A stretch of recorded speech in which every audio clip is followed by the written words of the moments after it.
Hello, my name is Janette, and I'm the author of Janette Lane blog and creator and owner of Pocket Letters. How are you? Hope you've been well. Gosh, it's been a long time since I've done a pocket mail related video, but today I'm sharing a tutorial because I got a lot of messages. I get a lot of messages from people that get easily intimidated by making these types of letters, and I just wanted to show you that it's really simple and that you don't need a lot of supplies to make it happen. So as you can see for this letter, I'm just using a few supplies. I have some stickers, a set of coordinating sticky notes that I got at the Target dollar spot, except they weren't $1, they were like $3, I think, but some washi that coordinates as well, and one of my printables. For those of you that don't know, I do own an online shop where I sell pocket letter printables as well as pocket letter inserts, flair, and there are more products coming soon, so I'm really excited about that. So if you hadn't had a chance to check out my shop, please do so. That'd be like the best thing ever. The address is www.pocketlettershop.com. So as you can see, I'm starting out with a navy blue and pink theme. I feel like that's a really good color combo, especially for spring, and it complements my sticky notes and washi that I've picked out. Now, if you're not particularly good at combining colors and you feel like you're always sticking to the same colors, or maybe you're like in a rut, like a creative rut or something, I suggest that you look into color palettes.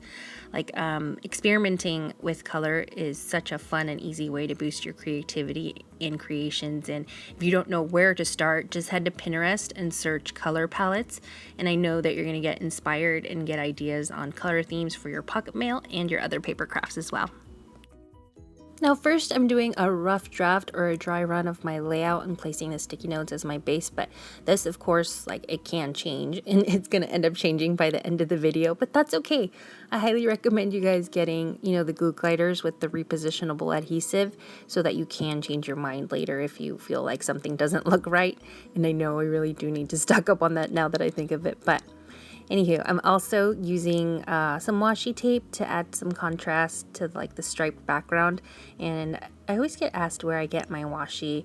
So let's see, there are a few places that I recommend. First is Michael's and Daiso, and also a lot of people are surprised by this, but Office Depot has a really great selection of washi tape.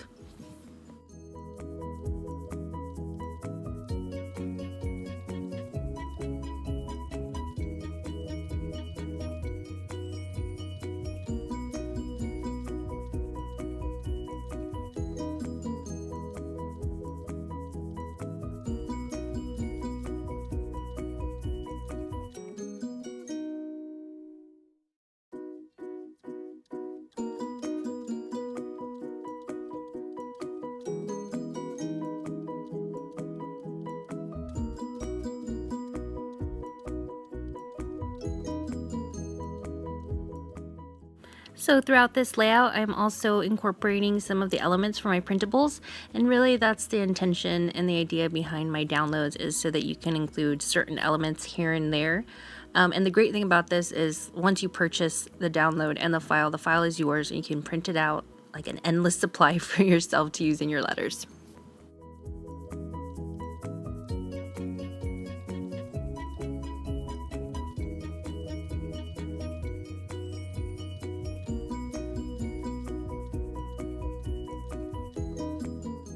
And in case you've been wanting to participate in Pocket Mail and you still haven't found a partner, or you don't know where to go to find a partner, there are a few ways to go about that.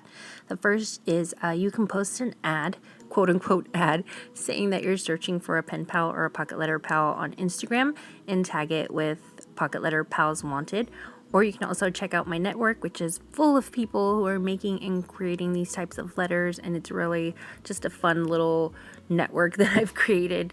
It's completely free, like I said, and that's www.pocketletterpals.com. Or there's also my Facebook group, Pocket Letter Pals, and you can just submit a request and I can add you to that. And I have all the links for these below, so you don't have to memorize all of that.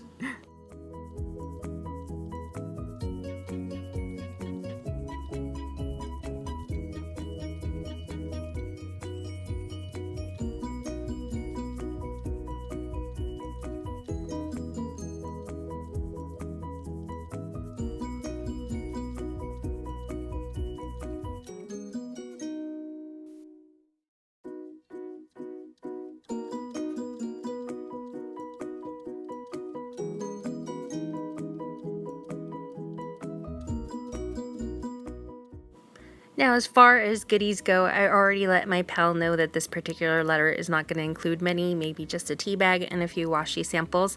But yeah, I'm just going to tuck those into the back before I send it away. And speaking of backs, I don't generally decorate the back of my letters, but if I do, I just use patterned cardstock or solid cardstock. Like when you've committed to 70 plus letters, you try to take shortcuts, and decorating the back just doesn't become a priority. But anyway, that's just my story and my take on it. But if you want to decorate the back or you don't want to decorate the back, just make sure that you talk to your swap pal about that particular detail, especially if it's like something that's important to them. So always make sure to communicate.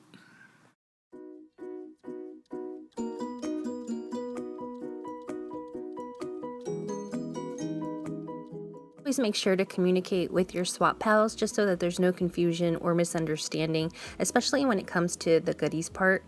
Some people are expecting to receive, cute little stickers or some sticky notes or washi tape and such, and other people don't send those types of things, and both are particularly that's totally fine either way, but just make sure that you're communicating what you are going to send or the types of things that you're going to send so that there's no confusion, because it happens a lot. You know what else happens a lot?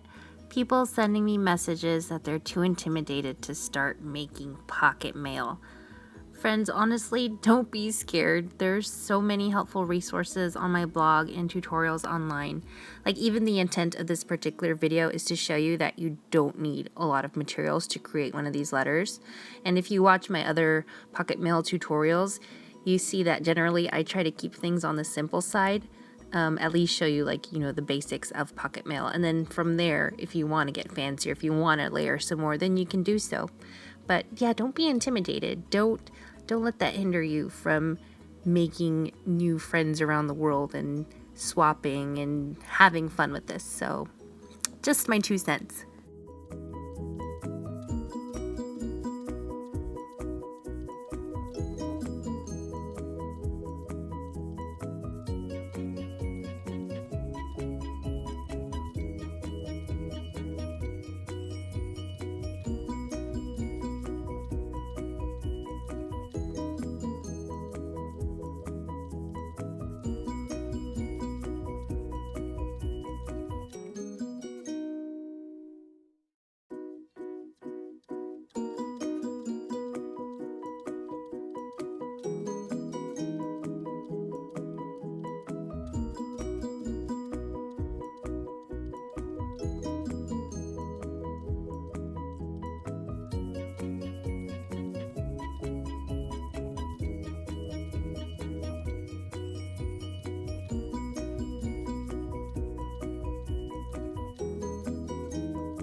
So now I'm going to add a little texture to my layout by tying some baker's twine around some of my cards.